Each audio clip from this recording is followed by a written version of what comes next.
আসছে দক্ষিণের জনপ্রিয় তারকা অভিনেতা প্রভাসের আলোচিত কল্কি 289880 নাগ অশ্বিন পরিচালিত এই সিনেমায় তার সহশিল্পী হিসেবে রয়েছেন অমিতাভ বচ্চন, কমল হাসান, দীপিকা পাড়ুকোন, দিশা পাটানির মতো শিল্পীরা। করোনা সংকট সহ নানা কারণে পিছিয়ে 600 কোটি বাজেটের এই সিনেমার মুক্তি।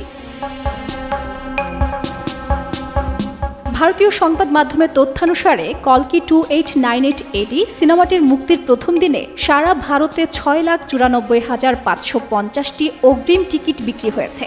সবচেয়ে বেশি টিকিট বিক্রি হয়েছে তেলুগু ভার্সনে। 2D এবং 3D ফরম্যাটে মোট টিকিট বিক্রি হয়েছে 6,08,560টি। প্রথম দিনের 10,082টি শো থেকে মোট আয় হয়েছে 20,68,00,000 রুপি, বাংলাদেশি মুদ্রায় যা প্রায় 29 কোটি 10 লাখ টাকারও বেশি। সবকিছু ঠিক থাকলে আগামী 27 জুন বিশ্বব্যাপী প্রেক্ষাগৃহে মুক্তি পাবে সিনেমাটি। গত 23 জুন সিনেমাটির অগ্রিম টিকিট বিক্রি শুরু হয়েছে। 2 দিনে সারা ভারতে বিক্রি হয়েছে প্রায় 7 লাখ অগ্রিম টিকিট।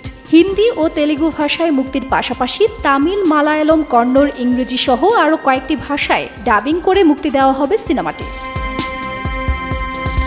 এতে ক্যামিও চরিত্রে অভিনয় করবেন দক্ষিণের প্রখ্যাত নির্মাতা এস রাজামৌলি।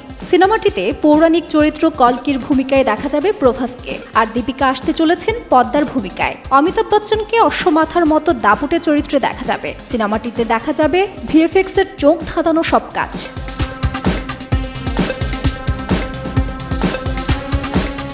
তাসরিন রিকা, সময় সংবাদ, ঢাকা।